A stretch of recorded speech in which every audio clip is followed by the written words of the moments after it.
Abolition of Political Parties. Chapter 4 of House of Pigs by Ronald Ssemyalo.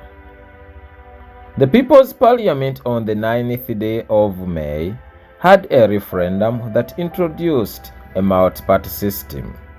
This was done to meet the conditionalities of international organizations that agitated for free will and democratic governance. At the end, Afikila went multi-party. Unfortunately, the political players lacked requisite knowledge on how these operated.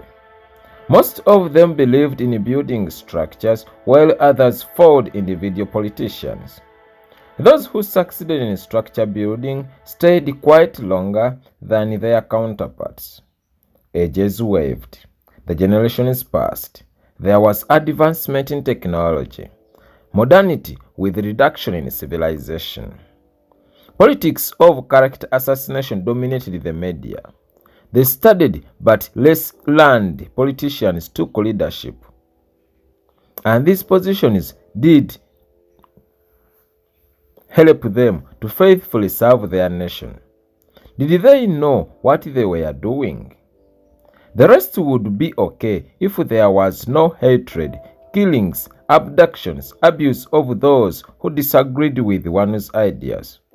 Nonetheless, the multi-party system helped to bring together people of the same beliefs, ideology, and understanding. It also groomed the future leaders. Honorable Boya articulated that humanists had to exercise liberty by letting people support parties of their choice. Did the pigs do the same? One Honorable Lucia, the man, reasoned that unity of Sesi people mattered a lot, thus there was no need to accord chance to anyone who brought a motion that divided them. He added that the survivors had this name for a reason, thinking without the box. Political parties were for idiots and outdated technique of leadership. Lucha continued that voting for someone's ability had nothing to do with a political party. Thus, this concept was old school. Thus, the political square was organized to let the contestants tell the world what they could do. He told the House that political parties were among the few drinkers of the taxpayers' money because the government would spend on them a lot of money. No political parties, no unreasonable expenditure, no disunity. There was a hot debate on this issue because abolition of political parties was equivalent to establishment of a dictatorial reign. Lucha explained that a party brings people together of similar interests, and if there were many, they win. These interests may not necessarily be correct. If they go through with a wrong concept, however much they are the majority, the country is driven from a Maramu road to a deep blue sea of quagmire. He went on to say that whatever happens to the minority who are doing the right thing is to be called losers. Yes, minority losers, forming opposition. This kind of dictatorship is called democracy. No, it's stupid democracy brought about by ignorance.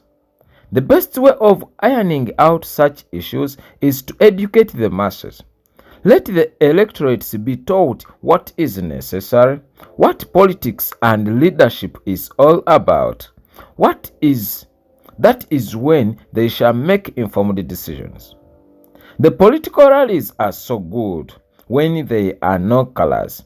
They are so good when there are no religious affiliations, when there are no tribal or racial lines, when there is no bias. That is when there shall be a flat ground for the candidates to favorably compete without ignorant supporters.